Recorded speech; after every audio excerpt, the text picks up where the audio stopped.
Welcome to this episode of the Legal Paige podcast. Today's episode, we are continuing on with our quote unquote theme of passive income. And I'm going to be chatting about all the contracts you need. As TLP here, I, of course, want you to be smart from an overall business perspective. And as you implement the passive income revenue stream to your business, you need to make sure that you're still doing this in a legally legit way. So, are you ready to learn about digital product purchase and use agreements, online course contracts, subscription membership program contracts, and more? Of course, terms and conditions and privacy policies, anyone? Let's talk about it here in this episode, shall we? All right, let's do this, Legal Pagers. You're listening to the Legal Paige podcast, where we chat about life and business with a legal twist. I'm Paige, attorney and photographer helping online businesses and creatives tackle their business dreams without breaking out in hives. No more legal mumbo jumbo. This podcast features simple, bite-sized advice that'll have you legally legit in no time. Are you ready? Let's get started.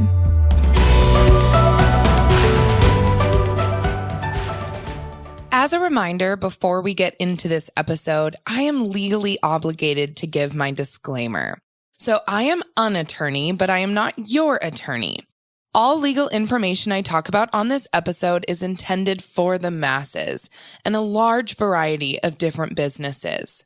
I am only your attorney when you hire me and we sign an engagement letter for me to work specifically on your legal issues.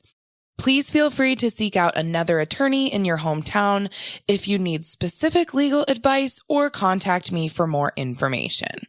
Alrighty, here's the episode, friends. Okay, friends, thanks for listening to this podcast episode today. I am going to be going over the contracts that you need with your passive income revenue streams. So I am going to be going over kind of every avenue of passive income that I talked about in last week's podcast episode and the contracts that you need related to those avenues of passive income. So the first thing we're going to start with is digital products. Obviously, when you set up shop online in a digital product e-commerce platform, you need to have two big things. You need to have website terms and conditions, and you need to have a privacy policy. These are like absolute necessities that you need when you start selling things on your website, because you need to have all kinds of disclaimers and things related to the terms of use of people landing on your website, using your website, and purchasing products on your website. That's going to be in your T&Cs. And then your privacy policy is legally required to be there, especially in states such as California and other states that have really stringent privacy policy laws. And if you are allowing people to purchase overseas, especially in the EU, the GDPR applies. So you have to have a privacy policy as well. And all of this to say, you need these two documents on your website because they're going to protect you. The T&Cs is how people use your website. And then, of course, the privacy policy is what are you taking their private information for? How are you utilizing that private information? Of course, allowing them to opt out and get back their private information from your company. All of these need to be the bottom footer of your website, and they should always be placed somewhere conspicuous for people to find and be able to click on. I always suggest that they're kind of in either like a different color in your bottom footer, and then they are going to be on separate pages as well. So I don't want your anyone landing on your site to be able to click T&Cs and privacy policy all in one document, because then they have to scroll through and figure out what they're actually reading and looking at. You want to have your terms and conditions on one clickable link and landing page, and then your privacy policy on another clickable link and landing page. Now, the additional third big contract that you're going to need with a digital product shop site is a digital product purchase and use contract. Essentially, this is a more boiled down, summarized version of specific clauses in your website terms and conditions, but it's only related to when people purchase a specific product from you. Now, I want to spend a little bit more time here on digital product purchase and use agreements, because digital products are unique in many, many ways than that of tangible product sales. And that's because they cannot be returned. Like basic, that's it. They can't be returned. Once the digital product is purchased and in the hands of the customer, and that's usually by way of some like downloadable link sent directly to their email address, you can never get that product back. The digital product is in their hands. Then the customer then has full control over what they do with it. Remember, even if a customer were to say they haven't downloaded the product and don't ever intend to and they want a refund, you have no ability to actually know if that's true, especially with digital product sales. This is why having a very clear digital product purchase and use agreement is going to save you tons of time and headache because the customer is aware of your business's policies about purchasing that product prior to making the actual purchase. So you want to have your digital product purchase and use agreement available and conspicuous at checkout and in the bottom footer of your website. I know I just talked about that. So you're going to have those 3 pages linked at the bottom footer of your website when you start implementing digital product sales into your business. But the digital product purchase and use agreement also needs to be readily available and conspicuous during the checkout process. This is because it allows the customer to really understand and agree to your terms in advance. So I always suggest adding in an extra layer of protection as well during checkout, especially if your e-commerce platform allows. And I know a lot of them have implemented this into the back-end coding of their checkout process. An I agree box where the customer has to like voluntarily check the box because it's unchecked when they get to the checkout process. So they have to literally agree to, boom, you link your digital product purchase and use agreement. And then before they're allowed to press submit or complete purchase, they have to click that box voluntarily. Or alternatively, you can just have them type in the words, I agree, to show that they did indeed sign on to your company's purchase agreement. Now, again, I want you to make sure that your checkout process does not have this box pre-checked, because then your customers can actually argue legally that they didn't understand. There wasn't a meeting of the minds of the terms of purchase, and it was merely an automated way of agreeing to something at your checkout, and they didn't actually agree to it. So you're literally handing them a really good legal argument. So don't do that. Don't have any boxes pre-checked. Make sure they're always unchecked, and that your customers are actually voluntarily agreeing to your purchase agreement. And then I oftentimes get the question of, Paige, is it okay to like just have the link to my landing page that has my digital product purchase and use agreement? Or do I actually need to have the full contract available to read at checkout? Both are fine. So you can have like terms of product purchase with like a link, and then they can click on that link prior to checking the box and they can read it. Some platforms even allow you to like have a pop-up that they have to like scroll down to the bottom, and then they're able to click agree, and the box they can actually check. That's even better because it ensures that they've actually scrolled to the bottom and checked the box. And sometimes you can just have a box at checkout where you can literally copy and paste your digital product purchase and use agreement, and that will suffice as well. Just, of course, make sure they agree to it in some fashion, either by checking a box or typing I agree.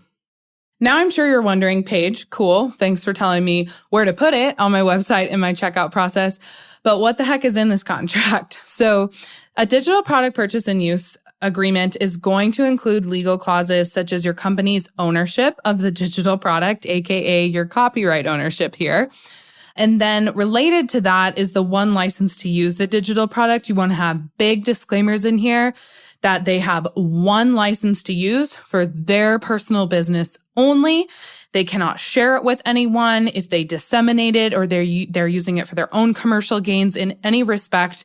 That you have the right to revoke their license to use, to obviously sue for any damages if necessary, so on and so forth.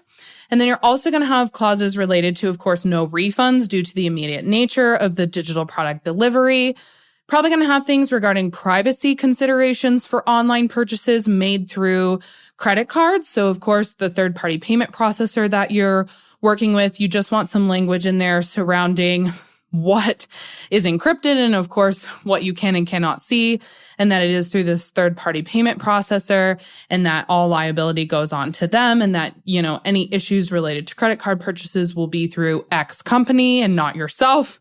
You also want to include things regarding advertisements, sales, and promotions that you run, discounts applied at checkout, whether they can retroactively apply discounts as well. That's a big thing with digital product shops.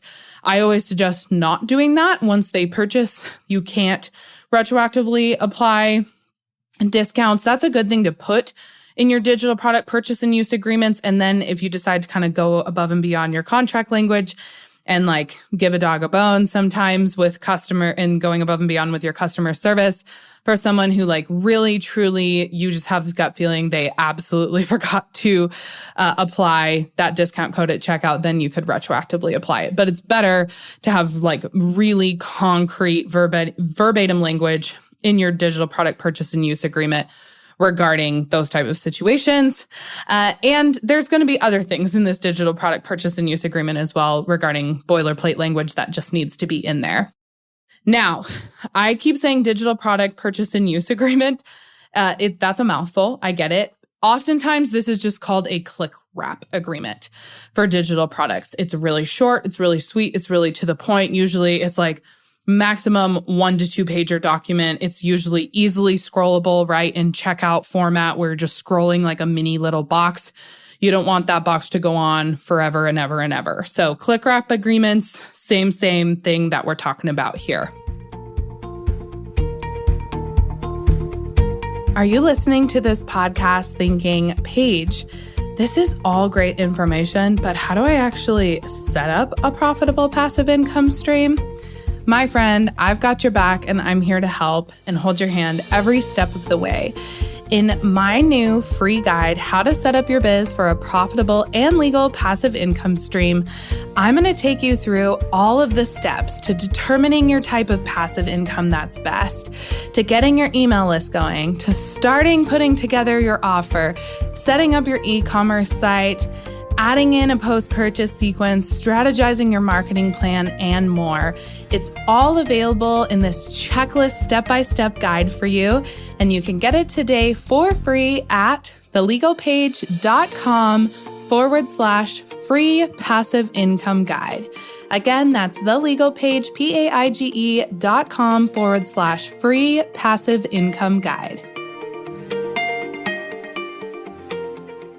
So those are the 3 biggies that you need for digital product sales and when you set up shop online.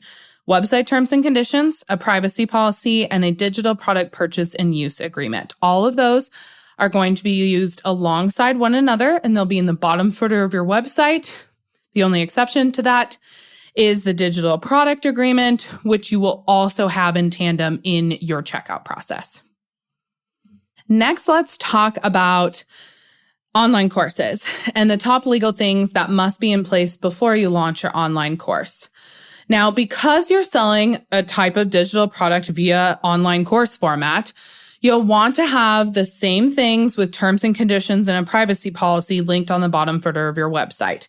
But just note, with online courses, the T&Cs need to be more thorough and include things such as your payment plan terms, copyright ownership to the online course slides, additional documents that they might have access to, of course, access to you. All of those things probably need to be outlined again in your T&Cs. So you just want to replicate some clauses and copy and paste them that you would have in an online course contract into your T&Cs as well. So they're easily available to people prior to even getting to the checkout process. And then, of course, I already mentioned it, a very, very thorough online course contract. This is a big one. All of the same things apply, like I talked about previously with digital product purchase and use agreements. Same thing applies with voluntarily agreeing to this course contract at the checkout. Lots of the online course teaching platforms where you can put your site, They have all of this already lined out for you in the checkout process. You literally just upload, copy, and paste your online course contract, which the legal page has. So this is a big one that if you're going to get into online courses, you need to have a contract that protects anyone from purchasing your online course from doing anything they're not supposed to do with the content and everything you teach in it. So it's going to address things like your policies on chargebacks, refund requests. Usually online courses actually do have kind of like a 14-day, 30-day money back guarantee. So all refund requests, how do they go about that? Do they have to submit a form? Then do you have to look through the form and make sure that they actually went through the process of implementing everything that you taught in the online course in order to actually get a refund? So it's probably not an automatic situation. Payment plans, oftentimes courses are very expensive. They can be upwards of $500, $1,000, $2,000, $3,000 and more. And so lots of times payment plans, installment plans are available to potential customers in order to kind of ease the burden of getting into your online course. And so usually you'll have like the first kind of installment payment to get started with the online course. And then they're obligated to pay a certain amount every month or every 2 months for probably about a year. And what does all of those installment payments look like? That should be in your online course contract, of course, that they're obligated to pay those and that you can seek legal recourse, take them to collections if they don't pay, that they have to maintain proper credit card information. If anything were to happen, like they got an updated credit card number or they closed that credit card, they need to update it with a proper card that will actually go through the transaction every month. You're going to include clauses in your online course contract about communicating with you outside the course. What are your parameters and boundaries surrounding that? Of course, confidentiality. Lots of times there's collaborative platforms for all of your students to discuss things that they learned in the online course.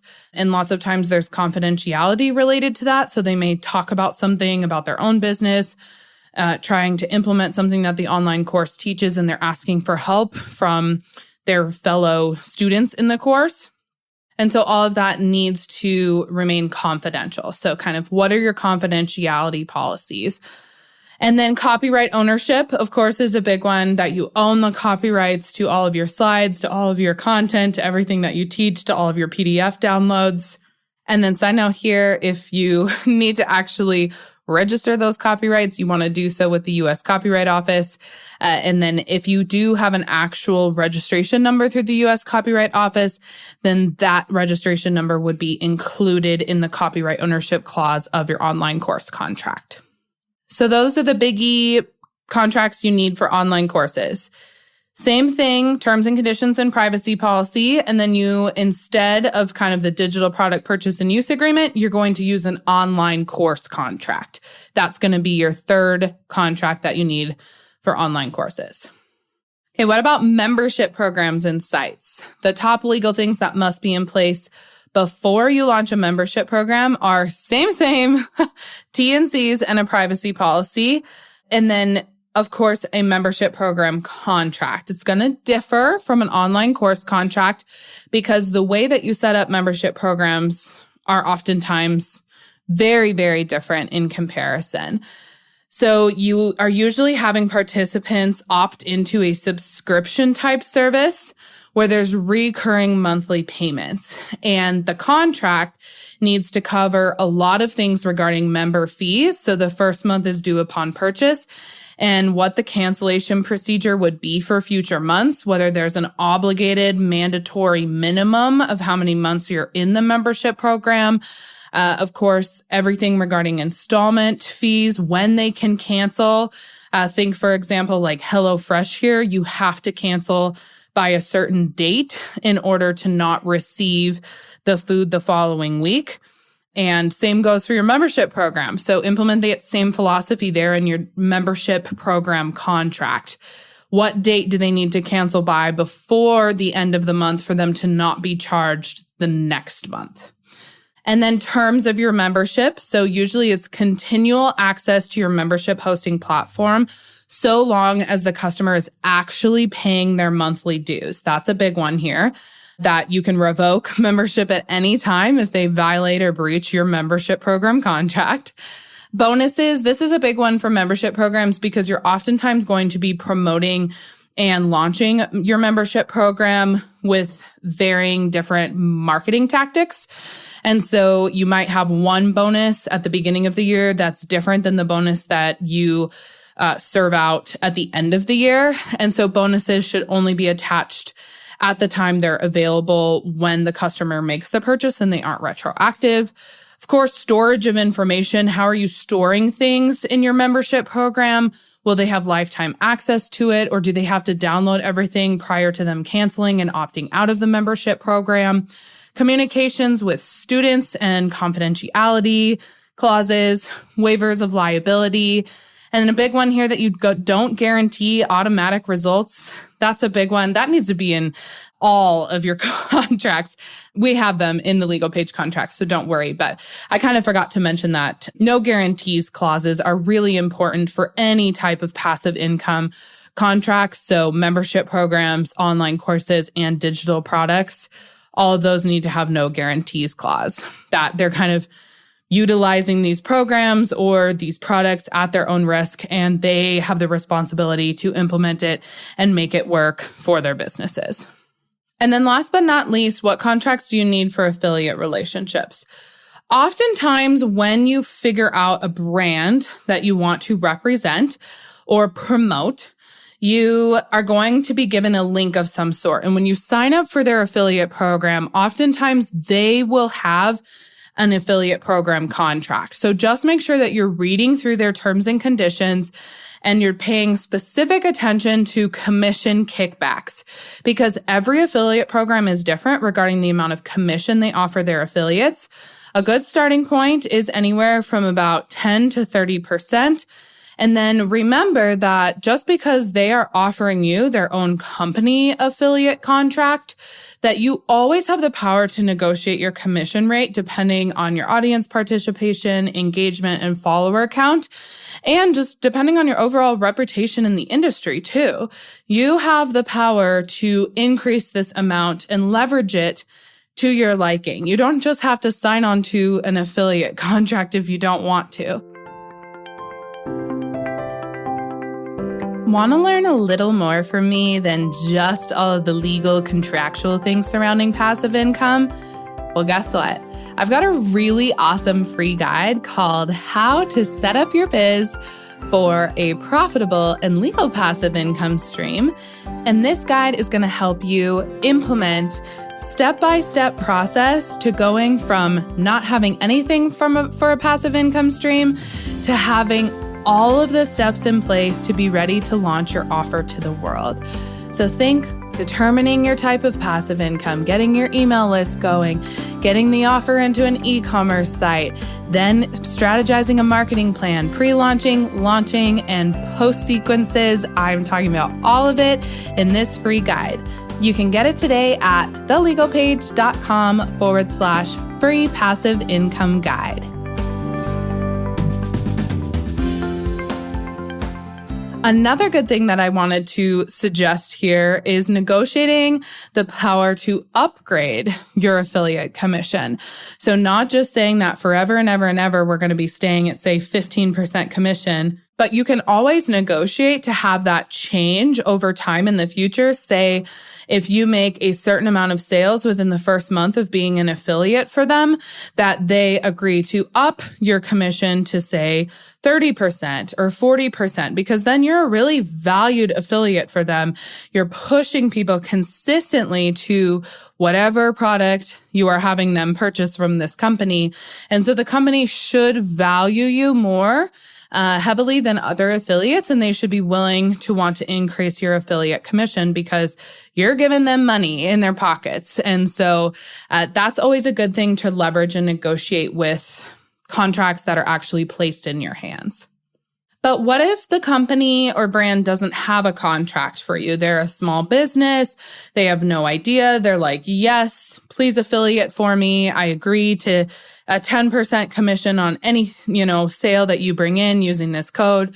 but I don't have a contract for you. Do you have something that you want us to sign for our relationship to kind of commence? Yes. The answer is yes. So you want to offer them an affiliate contract where it's coming from your perspective as the affiliate working for their brand. So in there, of course, you want things regarding how many posts you need to make a month, how many stories you need to make a month, if you're doing any type of links or email marketing campaigns that relate to people finding out about this brand or this product that you love from the company. And then same things are going to be an affiliate contract either way, whether it's coming from the company or the affiliate, regarding, of course, your pay, your commission, when those are actually getting processed and paid out to you.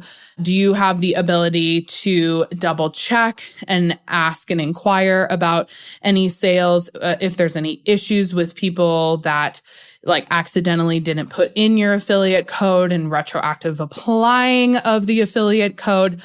All of that's going to be in your affiliate contract. And you can certainly send your own contract to companies. I think that's kind of a misnomer in the industry that you don't have the power to create your own affiliate contract. Absolutely. And I think it makes you look more professional as an affiliate. And we work a lot in my law firm with one-on-one clients who are in kind of the Instagram influencer affiliate world. And they oftentimes are always presenting their own contracts to people because they want that leveraging power from the get-go. And the last big thing I wanted to touch on here regarding legalities for affiliate relationships isn't necessarily contract-based, but it's FTC disclosure-based. So the Federal Trade Commission is a federal agency that's responsible for protecting consumers across the U.S. by preventing anti-competition, deception, and unfair business practices. So the FTC has some great online educational resources for you. If you literally just go to FTC affiliate marketing and you Google that, they have a really great influencer guide. But the main thing that you guys want to be aware of is disclosure. So whenever you're doing some type of affiliate marketing or sponsored post, you have to clearly articulate that you're receiving some type of compensation or benefit from the brand or product that you're promoting.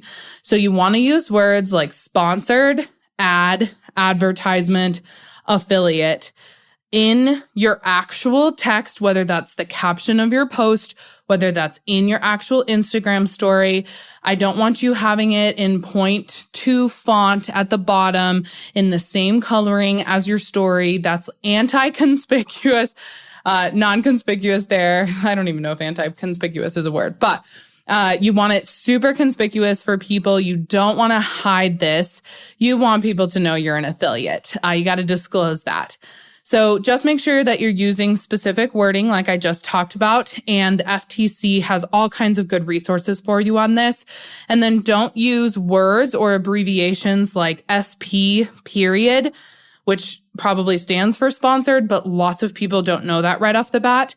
Collab. Collab is a word I've seen in, influencers or affiliates using online, and collab makes me think you guys did something together and you're like splitting the profits versus you being an actual affiliate and you're not actually related to that company whatsoever other than promoting it. So don't use the word collab. And then spawn is a bad one too. So SP period or spawn period or spawn with no period. Don't do that. Just type out the word sponsored for FTC disclosure purposes. And my friends, that's it. That's all that I have for you today in this episode about the contracts and legal things you need to consider when you implement various avenues of passive income into your business. Of course, you guys know if you have any additional questions surrounding membership agreements or online course contracts, digital product purchase and use agreements, or anything regarding affiliate marketing and contracts, please reach out to me. You can find us at the Legal Page community on Facebook. You can DM me on Instagram. I'm at the Legal Page. Or if you have a specific one-on-one question or you want help surrounding any of these things that's more custom to your business, you can reach out to my law firm, which is a separate entity from TLP, but we oftentimes work with people who are moving into these different avenues and expanding and growing and scaling their businesses. And we create custom contracts for people at my law firm, Griffith Law PLLC. So you can reach out to us on our website as well. That's griffithlawpllc.com. And like I said, if you DM me or you contact me in some way, I can point you in the right direction of contacting our law firm. And I hope to have you guys here on the podcast next week, same time, same place. And we're going to be talking a little bit more about some different avenues of adding income into your business. Thanks so much for listening to this episode of the Legal Paige podcast. See, I told you being legally legit isn't so scary. Be sure to visit thelegalpage.com for all show notes. And it would be super awesome if you could head over to iTunes and leave a review. Last but not least, don't forget to join my free Facebook group for unlimited legal and biz Q&A. Chat soon, Legal Pagers.